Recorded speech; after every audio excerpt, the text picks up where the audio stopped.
কয়েকদিন আগে ভারত সরকার আমাদের একটা কি ক্ষতিটাই করলো আমাদের দেশে। এই মনে করেন এই হাসিনা ওখানে মোদির সাথে যে পরামর্শ করছে, করে দেশটা কিভাবে আমাকে নষ্ট করা যায়। তা না হলে ওরা হঠাৎ করে আমাদের দেশকে বৃষ্টি কেন দেবে, পানি কেন দেবে? পানি দেওয়ার কারণে মনে করেন করছে কি, এই যে মনে করেন আমাদের বুড়ো টুড়ো যে এমপি মন্ত্রী গুলো আছে, যারা মনে করেন বিমানে উঠতে পারে না, তারপর আমাকে যেতে পারে না, তাদেরকে পানি পথে যাওয়ার সুযোগ করে দেওয়া হয়েছিল। এর মধ্যে দেখেন বিচারপতি মানিক, এই মানিক কি করছে, মনে করেন ছিলের যে পানি পথে মানে কামলার লেখান দেখেন কলার পাতা ছুঁয়ে আছে, দেখেন দেখছেন তো আপনার ভিডিওটা, পালিয়ে যাওয়ার চেষ্টা করা হয়েছিল। এইরকম বুড়ো এমপি টেমপি মনে করেন যারা আছে, এদেরকে পালানোর সুযোগ করার জন্য তারা বন্যা দিয়েছে।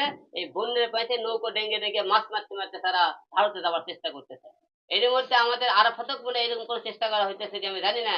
তবে আমি আপনাকে অনুরোধ করব, এই আরাফাত কোথায় আছে তাকে আমরা দেখতে চাই, এই খুনির বিচার চাই। আর একটাই বিষয়, আমি যে তার নামে হত্যা মামলা করেছি সেই হত্যা মামলা একটাই রায় দিতে হবে, তার ফাঁসি চাই। কৃষক, আজকের দেশের মানুষ, গণমাধ্যম, পুলিশ প্রশাসন এবং মাননীয় সরকার যারা এই মুহূর্তে আমাদের আসন দায়িত্বে, সবাইকে একটা কথা জানতে চাই এবং বলতে চাই। গত কয়েকদিন ধরে আপনারা সবাই জানেন, আমরা শুনেছি আরাফাত আটক হয়েছে। এই আটকের খবর শুনে আপনারা সবাই জানেন, আমরা ঢাকা শহরে আমি হিরো আলম বিভিন্ন জায়গায় মিষ্টি বিতরণ করেছি। আমার ভক্তরা বিভিন্ন জেলা থেকে মিষ্টি বিতরণ করেছে। তারা এখন বলতেছে ভাই এত মিষ্টি বিতরণ করলো, আসামি এখনো কেন দেখি না, এলে মিষ্টির টাকা পাঠা দেন। তো যাই হোক, ভক্তরাকে কথা তো পরের কথা, টাকা পরে দিই ভক্তদের কাছে। আমার মনে দুঃখ একটা প্রশ্ন, যে আরাফাত যে ধরা পড়লো, আমরা এই খবর কোথা থেকে জানলাম? গণমাধ্যম আমাদেরকে সবাইকে জানানো হয়েছে এবং আমরা গুলশান থানা থেকেও জানতে পেরেছি যে গুলশানের বাড়ি থেকে আরাফাতকে আটক করা হয়েছে। আমরা সন্ধে পর্যন্ত যখন 3-4 ঘন্টা এটা নিয়ে আমরা সারা বাংলাদেশে হইচই, সবার টার্গেট তাকিয়ে আছে আরাফাতক মনে করি কোর্টে কখন নেওয়া হবে।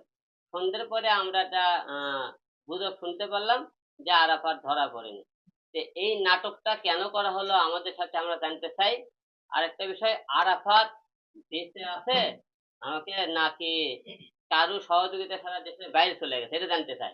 আরাফাত যদি বেঁচে থাকে, তাহলে আমরা 24 ঘন্টার মধ্যে আমরা বাংলাদেশের মানুষ, গণমাধ্যম এবং জনতার সামনে দেখতে চাই। এবং না হলে আমরা বুঝবো আমরা একটা গোপন সূত্রে খবর পেয়েছি, আরাফাতে কিছু পুলিশের লোকজনে দেশের বাইরে পার করে দিয়েছে, অনেকে বলতেছে আবার পার্কে দেওয়ার চেষ্টা করা হইতেছে। তাই তো না হবে, এত যাকে নিয়ে মনে করেন লোকজনের জল্পনা কল্পনা, যাকে দেখতে চাইতেছে সবাই, এর মতো আসামি কোথায়, তাহলে তাকে কেন সামনে আনা হইতেছে না? আমরা এটা জানতে চাই। আরাফাত যদি জীবিত থাকে, তাহলে আমরা জনগণ তাকে 24 ঘন্টা মধ্যে দেখতে চাই। পুলিশ প্রশাসনের কাছে আমরা দাবি এবং সরকারের কাছে দাবি, আরাফাত কই আমরা জানতে চাই। আর সে যদি দেশে থাকে, তাকে কেন ধরা হইতেছে না? তার বিরুদ্ধে তো একাধিক হত্যা মামলা আছে এবং আমি নিজেও তার বিরুদ্ধে হত্যা মামলা দিয়েছি কয়েকদিন আগে। আমাকে যে ঢাকা 17 আসনে যে কুত্তর মতো দাবড়িয়ে মারা হয়েছে, সারা বিশ্ববাসী দেখেছেন। এবং সেখানে মনে করেন আমার জীবনে মনে করেন কোনো রকম জীবন বাঁচানোর জন্য আমরা এখান থেকে পালিয়ে যাই, এবং ঢাকা 17 আসনে সে জোর করে আমার সেই আসনটা ছিনিয়ে নিয়েছে। এবং আমরা একটা বিষয় জানতে চাই, যে পুলিশ প্রশাসনের মধ্যে কিন্তু সবাই মনে করেন না যে সবাই বিএনপির লোক আছে, জামাতের লোক আছে, অন্যান্য দল আছে। এর মধ্যে কিন্তু আওয়ামী লীগেরও অনেক নতুন পুলিশের লোকজন আছে। এই আওয়ামী লীগের যারা লোকজন 2-4 জন আছে, আমার মনে হয় এদের সহযোগিতায় তারা দেশের বাইরে তাকে পালানোর চেষ্টা করে দেওয়া হচ্ছে। দেখেন,